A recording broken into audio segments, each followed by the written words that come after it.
In New York's underworld, contracts were usually quiet affairs. No announcements. No warnings. Just a name, a location, and a promise of payment. But there were names that made even professional killers hesitate. Ellsworth Bumpy Johnson was one of them. By the late 1940s, Bumpy wasn't just a Harlem boss. He was a fixture.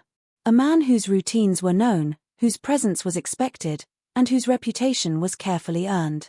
You didn't sneak up on Bumpy Johnson without understanding one thing first. If you failed, you wouldn't get a second chance. Still, someone decided the reward was worth the risk. And one night, a hitman walked in believing he would leave richer. He was wrong. The reason for the contract wasn't personal. It never was. Money was moving through Harlem without permission. Routes were shifting. Deals were being rerouted. Someone felt squeezed, and in that world, pressure was often answered with violence. The thinking was simple. Remove Bumpy, and Harlem would fall back into chaos. That assumption ignored decades of reality. Bumpy Johnson didn't rule through fear alone. He ruled through structure. Through loyalty. Through knowing which fires to put out before they spread. Killing him wouldn't clean up Harlem, it would ignite it.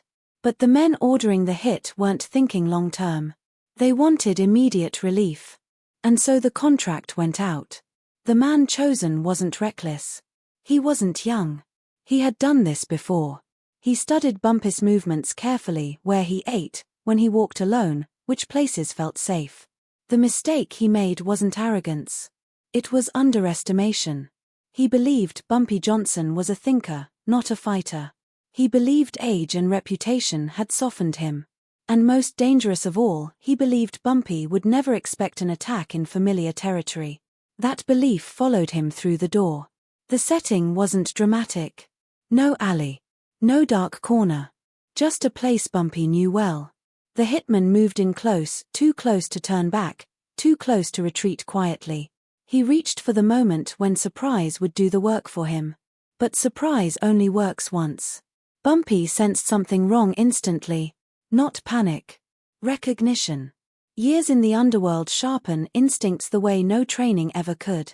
Bumpy reacted not with hesitation, but with certainty. What followed was fast. Confined.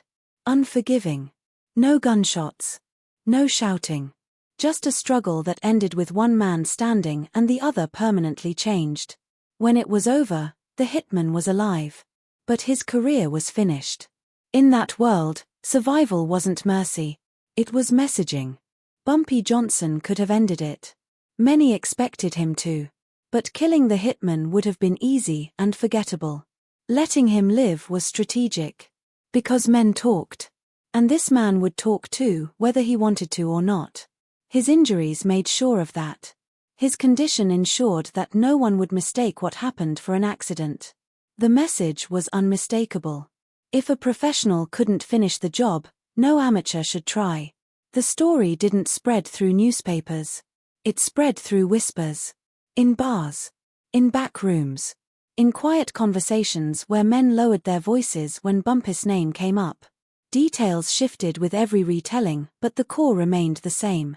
A hitman went in confident. He came out ruined. And Bumpy Johnson kept walking Harlem like nothing had happened. That mattered. Reputation wasn't built on how many people you killed. It was built on how many decided not to try. After that night, attempts on Bumpy slowed dramatically. Some stopped entirely. This wasn't a story about brutality. It was a story about miscalculation. The hitman assumed violence was enough. Bumpy understood something deeper: control. Control of environment. Control of consequence. Control of narrative. By surviving and ensuring the failure was unforgettable, Bumpy reinforced a truth Harlem already knew. You didn't remove him without paying a price far greater than the reward. Years later, people would exaggerate the story. Numbers changed. Details grew darker. That's what legends do. But the reality was already powerful enough.